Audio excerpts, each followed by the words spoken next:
Hello friends, welcome to my YouTube channel Education Gyan Study. In this channel you will get all education related videos. So friends, जैसा कि आप लोग जानते हैं कि पिछले वीडियो में मैंने आपको प्रोनाउन के 10 टाइप्स बताए थे और मैंने आपको ये बताया था कि प्रोनाउन होता क्या है। मैं आपको बहुत डिटेल से वो वीडियो में बताया था। अगर आपने वो वीडियो नहीं देखा है तो हमारा लिंक दिया हुआ है ऊपर आई बटन में, वहाँ से जाके आप वो वीडियो को देख सकते हैं। चलिए अब हम काइंड्स ऑफ प्रोनाउन में हमारे 10 टाइप के प्रोनाउन होते हैं, जिसमें आज हम देखने वाले हैं कि पर्सनल प्रोनाउन क्या होते हैं। तो चलिए वीडियो को शुरू करते हैं। देखिए फ्रेंड्स, यहाँ पर लिखा हुआ है कि पर्सनल प्रोनाउन क्या होते हैं। देखिए यहाँ पर लिखा हुआ है I, V, U, he, C, it और दे को पर्सनल प्रोनाउन कहते हैं। तो यहाँ जितने भी यहाँ पर जितने भी यहाँ वर्ड दिख रहे हैं, यहाँ ये सातों को हम बोलते हैं पर्सनल प्रोनाउन। तो इसमें आप जानते हैं कि आई और वी क्या होता है फर्स्ट पर्सन, यू क्या होता है सेकेंड पर्सन, और आई, वी और यू को छोड़ के जितने भी होते हैं सब होते हैं थर्ड पर्सन, जो कि यहाँ लिखा हुआ है। यहाँ पर्सनल का अर्थ है relating to person. Personal pronoun मतलब होता है कि रिलेटिंग टू पर्सन। देखिए पर्सनल मतलब ही होता है कि कोई चीज़ रिलेटिंग टू पर्सन, वह कोई व्यक्ति से रिलेट करे, जैसे कि फर्स्ट पर्सन, सेकेंड पर्सन और थर्ड पर्सन। वो यहीं वहीं लिखा हुआ है आई और we first person, you second person and he, C, it, they third person, जो मैं आपको अभी बता दिया। अब देखिए पर्सनल प्रोनाउन को हम केस वाइज चेंज किया जाता है। ये आपको जो है तीनों केस दिख रहा है, ये केस का एक अलग चैप्टर भी जो मैं आपको बता चुका हूँ। उसका वीडियो पहले हमारा प्लेलिस्ट में बन चुका है ऑक्सफोर्ड जूनियर इंग्लिश ग्रामर में, तो वहाँ जाके आप देख लीजिएगा। देखिए नॉमिनेटिव केस क्या होता है, जो हमारा सब personal pronoun case wise change होते हैं। तो ज़रा हम आपको बता देना चाहते हैं कि नॉमिनेटिव केस और पॉजिटिव केस और ऑब्जेक्टिव केस क्या होता है। नॉमिनेटिव केस उसको बोलते हैं जब कोई नाउन या प्रोनाउन जब कोई वर्ब का सब्जेक्ट के रूप में यूज हो रहा है तो उसको हम बोलते हैं नॉमिनेटिव केस। जैसा कि आप नॉर्मली तौर पे जानते ही होंगे कि आई होता है हमेशा सब्जेक्ट में यूज होता है, और मी जब कोई नाउन या प्रोनाउन जब कोई वर्ब का ऑब्जेक्ट के रूप में यूज हो तो उसे हम बोलते हैं नॉमिनेटिव केस। और पॉजिटिव केस जैसे कि मतलब कि नाम से ही लग रहा है, मतलब इसका मतलब दिखाता है कि कोई अधिकार या तो कोई संबंध दिखाने के लिए अगर कोई हम नाउन या प्रोनाउन को यूज करते हैं तो वो हमारा जाता है पॉजिटिव केस में। तो ये जब मैं आपको केस सब्जेक्ट जो पढ़ाया है उसमें हम डिटेल में ये आपको मैं बताया हूँ, तो वहाँ से आप देख लीजिएगा। अब यहाँ पर कुछ लिखा हुआ है कि पर्सनल प्रोनाउन के सभी फॉर्म्स को आप यहाँ देख रहे हैं। जितने भी पर्सनल प्रोनाउन के ये फॉर्म्स है, पर्सनल प्रोनाउन ये होते हैं और ये उसके फॉर्म होते हैं। ये सब इसी का फॉर्म ये होता है सारा। ये सब आप फॉर्म देख रहे हैं। इनमें से माई, आवर, योर, ये सब वो क्या बोलते हैं, पॉजिटिव एडजेक्टिव बोलते हैं। क्योंकि जो जब एडजेक्टिव किसको बोलते हैं, जो नाउन या प्रोनाउन की विशेषता बताता है।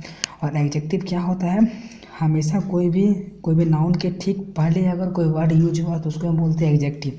तो देखिए यहाँ पर दिस इज़ माई बुक, आप तो जानते हैं कि बुक क्या है, बुक क्या है, कॉमन नाउन है। देखिए नाउन के पहले जो भी वर्ड यूज होता है उसे हम क्या बोलते हैं, एडजेक्टिव बोलते हैं, आपको ये पता होगा। तो मतलब क्या है, ये एडजेक्टिव है और ये कौन सा एडजेक्टिव है, पॉजिटिव एडजेक्टिव है। देखिए यहाँ लिखा हुआ है इतना सारा, ये सब पॉजिटिव एडजेक्टिव है। देखिए यहाँ पर लिखा हुआ है those are your books, noun है।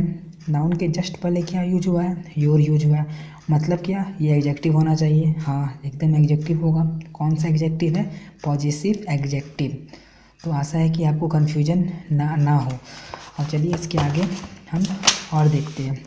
देखिए यहाँ पर लिखा हुआ है इन पॉजिटिव एडजेक्टिव में हीज और हर दो ऐसे शब्द हैं जिनका प्रयोग प्रोनाउन की भांति भी होता है।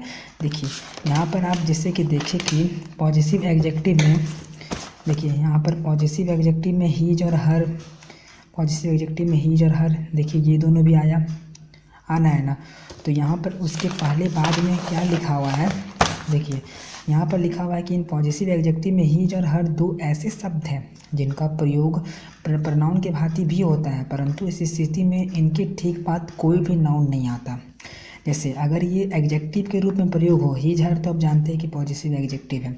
और अगर ये एडजेक्टिव के रूप में यूज होगा मतलब इसके ठीक पहले इसके ठीक बाद कोई नाउन आएगा। लेकिन अगर ये प्रोनाउन बन जाएगा तो प्रोनाउन होता ही क्या है, नाउन के बदले जो आता है वो प्रोनाउन होता है। तो अगर ये प्रोनाउन के जैसा यूज होगा तो इसके बाद कोई भी नाउन नहीं आएगा। जैसे देखिए दिस बुक इज हीज, इसमें हीज क्या है, पॉजिटिव प्रोनाउन है। देखिए इसके बाद कुछ आ रहा है, नहीं आ रहा है, कोई नाउन आ रहा है, नहीं आ रहा है। इसके बाद देखिए आई नो हर, देखिए हर पॉजिटिव प्रोनाउन, इसके बाद कोई नाउन आ रहा है, नहीं आ रहा है। ठीक, यहाँ नोट में 2 में क्या लिखा हुआ है, जो मैंने आपको ऊपर बताया है वही यहाँ नोट 2 में लिखा हुआ है। देखिए, प्रोनाउन का प्रयोग नाउन के बदले में होता है, इसलिए प्रोनाउन के बाद कोई भी नाउन प्रयोग नहीं होता। जब हम नाउन के बदले प्रोनाउन यूज कर ही दिए तो फिर हम उसके बाद नाउन क्यों लगाएं, ये तो मूर्खता है अगर हम नाउन लगाएंगे। और जब प्रोनाउन के ठीक बाद कोई नाउन रहता है तब वह प्रोनाउन एडजेक्टिव में परिवर्तित हो जाता है, क्योंकि इस स्थिति में वह अपने आने वाले नाउन को क्वालिफाई करता है। जैसे कि मैंने आपको बताया यहाँ पर हिज के बाद कोई नाउन नहीं दिख रहा है, मतलब ये क्या है, पॉजेसिव प्रोनाउन है ना। और लेकिन अगर इसके बाद कोई अगर नाउन दिखे, देखिए यहाँ पर देखिए, इसके बाद देखिए यहाँ माई है, इसके बाद कोई नाउन दिख रहा है, देखिए यहाँ हर के बाद वहाँ कुछ नहीं था, लेकिन यहाँ हर के बाद क्या है, एक नाउन है। मतलब क्या है, यहाँ हर के बाद एक नाउन है, मतलब ये नाउन को ये हर क्वालिफाई कर रहा है, तो ये यहाँ पर पॉजिटिव प्रोनाउन नहीं कहलाएगा, यहाँ कहलाएगा पॉजिटिव एडजेक्टिव। ओके, अब चलिए सेकेंड फॉर्म ऑफ प्रोनाउन देखते हैं। सेकेंड फॉर्म ऑफ प्रोनाउन होता है पॉजिटिव प्रोनाउन। ये क्या होता है, the pronoun use to show position is called positive pronoun. जिस प्रोनाउन का प्रयोग अधिकार दिखाने के लिए होता है उसे हम पॉजिटिव प्रोनाउन कहते हैं। तो देखिए यहाँ पर mine, ours, yours, hers, his और देयर पॉजिटिव प्रोनाउन है। जो यहाँ पर लिखा हुआ था पॉजिटिव प्रोनाउन में पीछे, वही सेम यहाँ पॉजिटिव प्रोनाउन होते हैं। देखिए यहाँ क्या पॉजिटिव प्रोनाउन लिखा हुआ था, ये सबको बोलते हैं हम पॉजिटिव प्रोनाउन, जिसका यूज हम करते हैं अधिकार दिखाने के लिए। देखिए डैट बुक इज माइन, यहाँ माइन लिखा हुआ है, मतलब क्या, यह बुक उसका है, मतलब यहाँ अधिकार दिख रहा है कि यह बुक उसका है ना। दिस आर योर्स, ये तुम्हारे है, मतलब क्या, अधिकार बता रहा है ना कि ये तुम्हारा है, तुम्हारे अलावा किसी का नहीं, सिर्फ ये तुम्हारा है, मतलब क्या है, अधिकार दिखा रहा है, योर्स। यहाँ देखिए दिस इज हिज कार लिखा हुआ है, तो कार क्या है, एक नाउन है, नाउन के पहले हिज आया, मतलब हमने अब क्या बोला, नाउन के पहले जो यूज होता है, मतलब क्या, वो नाउन की विशेषता बता रहा है, मतलब क्या, सिंपल लैंग्वेज में वो एक एडजेक्टिव है। मतलब हिज क्या है, पॉजिटिव एडजेक्टिव। और दिस कार इज हिज, देखिए यहाँ हिज के बाद कुछ आ रहा है, नहीं आ रहा है, मतलब यहाँ हिज क्या है, पॉजिटिव प्रोनाउन है।